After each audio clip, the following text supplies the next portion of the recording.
मैं रंग शरबतों का, तू मीठे घाट का पानी। मैं रंग शरबतों का, तू मीठे घाट का पानी। मुझे खुद में घोल दे तो मेरे यार बात बन जानी। रंग शरबतों का, तू मीठे घाट का पानी।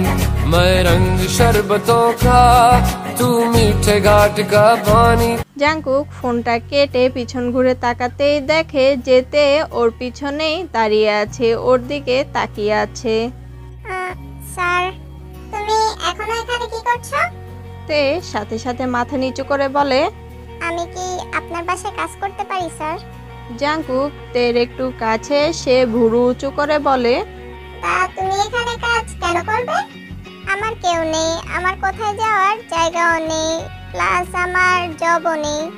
জাঙ্কুক তের এতটা কাছে থাকায় তে ঘামতে শুরু করে। তের খুব অস্বস্তি হচ্ছিল। এটাই কি সেই কারণ যে জন্য তুমি মরতে গিয়েছিলে? না না স্যার, তেমনটা না। তে চোখ বড় বড় করে জাঙ্কুকের দিকে তাকিয়ে কথা বলে, আর জাঙ্কুক 2 পা পিছে গিয়ে বলে, আই ডোন্ট কেয়ার, ওকে? তুমি কাজটা করতে পারো, তবে যদি কোনো ভুল করো তাহলে আমি সাথে সাথে তোমাকে কাজ থেকে বের করে দেব। তে হ্যাঁ সূচক মাথা নাড়ায়। তারপর জাঙ্কুক যেই না বেরিয়ে যেতে নেবে তখন তে বলে, স্যার আমি ব্রেকফাস্ট বানিয়েছি। জাঙ্কুক সোজা হেঁটে ডাইনিং টেবিলের কাছে চলে যায় এবং চেয়ার টেনে বসে পড়ে। তে সাথে সাথে জাঙ্কুককে খাবার সার্ভ করে জাঙ্কুকের পাশেই দাঁড়িয়ে থাকে। জাঙ্কুক একবার তার প্লেটের দিকে তারপরে তের দিকে তাকায়, তাকিয়ে তার ভ্রু দুটো কুঁচকে ফেলে। তা দেখে তে বড় বড় চোখ করে তাড়াতাড়ি করে গিয়ে অন্য একটি চেয়ারে বসে পড়ে এবং জাঙ্কুক তার মাথা নাড়ায়। তারা তাদের ব্রেকফাস্ট শেষ করে। ব্রেকফাস্ট শেষে জাঙ্কুক তার অফিসের জন্য বেরিয়ে যায়, আর তেও তার ঘরের কাজে লেগে পড়ে।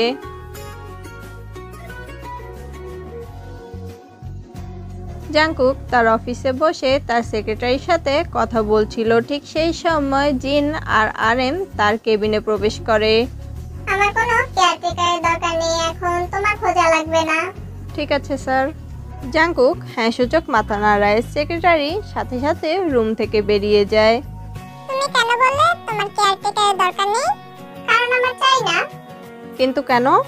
কারণ তেয়াং ঘরের কাজ সব করে রাখবে তাই। এই তেয়াংটা আবার কে? জিন কনফিউজড হয়ে জাঙ্কুককে জিজ্ঞেস করে। অন্যদিকে আরএমও তার এক ভ্রু উঁচু করে জাঙ্কুকের দিকে তাকিয়ে আছে। তারপর জাঙ্কুক একটা দীর্ঘ নিঃশ্বাস ফেলে এবং তাদেরকে সবটা খুলে বলে।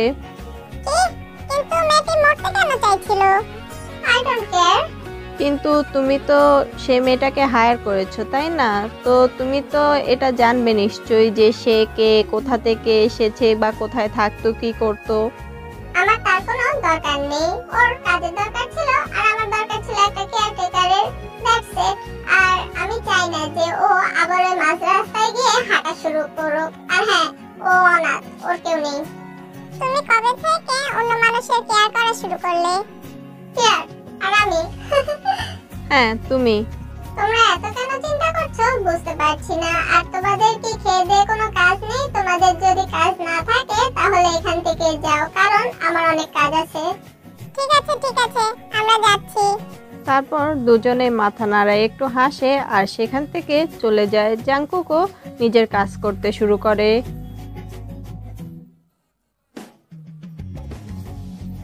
অলরেডি রাত 8টা বেজে গেছে। তে ডিনার মেক করে লিভিং রুমে এসে বসে পড়ে আর কিছুক্ষণ পর পর দরজার দিকে তাকাচ্ছে। সে জাঙ্কুকের জন্য অপেক্ষা করছে। তার খুব ভয় করছে, কারণ এত বড় বাড়িতে সে একা। সে চারপাশটা দেখে একটু ঢোক গিলে এবং সেখান থেকে উঠে রুমের দিকে হাঁটা ধরে। রুমে যাওয়ার সময় হঠাৎ করে তার পা স্লিপ করে সে পড়ে যেতে নিলেই পাশে থাকা একটি সাইড টেবিলটি ধরে বাঁচার চেষ্টা করে, কিন্তু তার হাত লেগে টেবিলে থাকা ফুলদানিটি পড়ে ভেঙে যায়। তা দেখে সে প্যানিক করতে শুরু করে। তার চোখ দিয়ে অঝরে পানি পড়ছে, কারণ ফুলদানিটি খুবই দামি।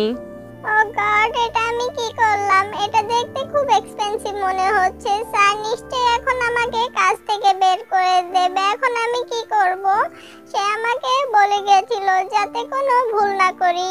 তে কাপা কাপা হাতে কাচের টুকরোগুলো উঠাতে গেলে একটি কাচের টুকরো তার হাতে লেগে হাত কেটে যায়। ঠিক সেই সময়তে দরজা খোলার আওয়াজ শুনতে পায়। সে দরজার দিকে তাকায়, দেখে যে জাংকুক বাড়ির ভিতরে প্রবেশ করছে। এটা দেখে তে আরো প্যানিক করতে শুরু করে। জাংকুক তের দিকে কনফিউজলি তাকায় এবং তের দিকে এগিয়ে আসতে থাকে। কি হয়েছে? তুমি এভাবে এখানে দাঁড়িয়ে আছো কেন? তে জাংকুকের কণ্ঠ শুনতে না শুনতে বাচ্চাদের মতো কাঁদতে শুরু করে। কি হয়েছে? তুমি কাঁদছো কেন? জাংকুক জানে না তে কেন কাঁদছে। জাংকুক হঠাৎ করে নজর যায় তের হাতের দিকে। সাথে সাথে জাংকুক তের হাত ধরে বলে, তোমার হাত কাটলো কিভাবে? এবার তে আরো কাঁদতে শুরু করেছে। তের চোখ মুখ সম্পূর্ণ লাল হয়ে গেছে কান্না করার জন্য। জাংকুক তাকে নিয়ে সোফায় বসায় এবং দৌড়ে উপরে চলে যায়। কিছুক্ষণ পর সে ফার্স্ট এড বক্স নিয়ে নিচে আসে এবং তার সামনে বসে তার হাতের ব্যান্ডেজ করতে শুরু করে। তার হাতের আঙ্গুল অনেকটাই কেটে গেছে। সেটা দেখে জাংকুক বুঝতে পারে যে তে হয়তো এটার জন্যই কাঁদছে। জাংকুক জানে না যে তে আসলে কিসের জন্য কাঁদছে। তে এখনোই কেঁদে যাচ্ছে। তারপর জাংকুক আলতো হাতে তের মুখটা ধরে আর তার দিকে তার মুখটা উঠায়। তে বড় বড় চোখে জাংকুকের দিকে তাকিয়ে আছে। কি হয়েছে আমাকে বলো? I am so sorry sir, ফুলদানিটা ভেঙে গেছে আমার জন্য। আর এমনটা হবে না। ফুলদানি? কোন ফুলদানি? তে হাতের ইশারায় ফুলদানিটা দেখায়। ফুলদানি দেখে জাংকুক বলে, তুমি এই জন্য কাঁদছিলে? তে হ্যাঁ সূচক মাথা নাড়ায়। তের চোখ দিয়ে এখনো পানি গড়িয়েই যাচ্ছে। সরি, এটা খুব দামি হবে তাই না? আমি ভুল করেছি, প্লিজ ক্ষমা করবেন। তুমি এই ছোট একটা বিষয়ের জন্য কান্না করছো? এই ফুলদানিটা অতটাও দামি না আর এটা পুরনো হয়ে গেছে। এমনিতেও আমি এটা ফেলে নতুন একটা ফুলদানি আনার চিন্তাই করছিলাম। তার মানে আপনি আমার সাথে রাগ করে নেই? না। সাথে সাথেই তের ঠোঁটে হাসি ফুটে ওঠে। Thank you sir. তেকে হাসতে দেখে জাংকুকের ঠোঁটের কোণেও একটা হাসি চলে আসে। তে তার হাতের উল্টো সাইড দিয়ে তার চোখের পানি মুছে নেয় আর জাংকুকের দিকে তাকায়, যে কিনা তার দিকেই তাকিয়ে আছে। স্যার, আমি এটা পরিষ্কার করে দিচ্ছি। তে যেই না উঠে যেতে নিবে সাথে সাথে জাংকুক বলে, তার কোনো দরকার নেই, আমি করে নিচ্ছি।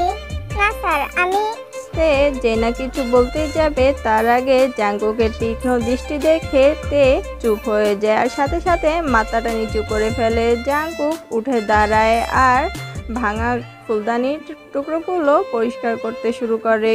পরিষ্কার করা শেষে সে তের দিকে তাকায়, যে কিনা অলরেডি তার দিকেই তাকিয়ে আছে। স্যার, আপনি কি ফ্রেশ হয়ে আসুন, আমি খাবার দিচ্ছি। তারপর জাংকুক উপরে চলে যায় আর তে চলে যায় রান্নাঘরে। জাংকুক নিচে নেমে আসে। নিচে নেমে এসে সোজা ডাইনিং টেবিলের দিকে চলে যায়, যেখানে কিনা তে তার জন্য অপেক্ষা করছে। জাংকুক গিয়ে চেয়ারে বসতেই তে তাকে খাবার সার্ভ করে এবং নিজের জন্য খাবার বেড়ে টেবিলের অপোজিটে গিয়ে বসে পড়ে। তারপর তারা তাদের ডিনার খেতে শুরু করে। জাংকুক বারবার তের দিকে তাকাচ্ছে, যে কিনা চুপচাপ নিজের খাবার খাচ্ছে। হঠাৎ করে জাংকুক বলে ওঠে, তোমাকে দেখে মনে হচ্ছে তুমি আজকে এখনো পর্যন্ত ফ্রেশ হওনি। আর একই জামাই বা পরে আছো কেন?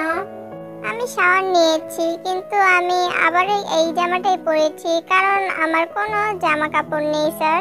আমি আমার জামা তোমাকে দিব, তুমি তোমার গাড়িটা চেঞ্জ করে নিও আর আমরা কালকে শপিং এ যাব, ঠিক আছে? দরকার নেই স্যার, আমি আপনার জামা পরতে পারবো। আমি তোমাকে জিজ্ঞেস করছি না, আমি তোমাকে বলছি যে আমরা কালকে শপিং এ যাব, ব্যাস। Okay sir. জাংকুক কেন জানি মনে মনে খুব হাসে তের এমন অদ্ভুত আর বোকা বোকা কথা শুনে, যে তে তার জামা পরে থাকতে পারবে। তারপর তারা দুজন তাদের খাবার শেষ করে নিজেদের রুমে চলে যায়।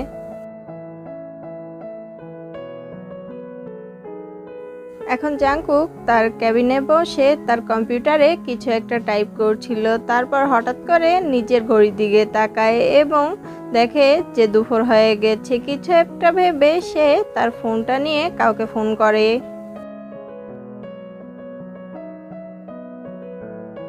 তে লিভিং রুমে বসে মনোযোগ সহকারে টিভি দেখছিল। ঠিক সেই সময় পাশে থাকা টেবিলে ফোনটা বেজে ওঠে। তে কিছু একটা ভাবে, তারপর অস্বস্তি নিয়ে ফোনটা রিসিভ করে। তোমার ফোন ধরতে এত সময় লাগলো কেন? স্যার, আমি সরি স্যার, আর এমনটা হবে না। রেডি হও, 1 ঘন্টা পরে আমরা শপিং এ যাব। Okay sir. জাংকুক একটু মাথা নাড়ায় এবং হাসে। তুমি কি করছো? আমি টিভি দেখছি। জাংকুক কিছু বলতে যাবে, ঠিক সেই সময় কে একজন কেবিনের দরজা খুলে ফেলে। জাংকুক সাথে সাথে ফোনটা কেটে যেই না চিৎকার করতে যাবে, তার আগেই সে নিজেকে শান্ত করে নেয়, কারণ সে দেখে যে জেনি সেখানে এসেছে। জাংকুক তীক্ষ্ণ দৃষ্টিতে তার দিকে তাকায়। জেনি হেঁটে জাংকুকের সামনে এসে জাংকুকের সামনে চেয়ার টেনে বসে পড়ে। What are you doing? আমার কেবিনে ঢোকার আগে নক করে ঢুকবে। জাংকুকের এমন কথায় জেনির হাস্যোজ্জ্বল মুখটা শ্রাবণের মেঘের মতো কালো অন্ধকারে পরিণত হয়, কিন্তু কিছুক্ষণ পর মুখে ফেক স্মাইল টেনে সে বলে, ঠিক আছে, পরের বার করব। তুমি এখানে কেন? What do you mean? তুমি আমার ফোন ধরছো না, আমার কোনো মেসেজের রিপ্লাইও দিচ্ছ না, তাহলে আমি কি করব? আমি তোমাকে দেখতে এসেছি। তুমি কি কিছু বলতে চাও? চলো ডেটে যাই। No, I am not free. Please না। বললাম তো না। ঠিক সেই সময় কেউ একজন দরজায় নক করে। Come in.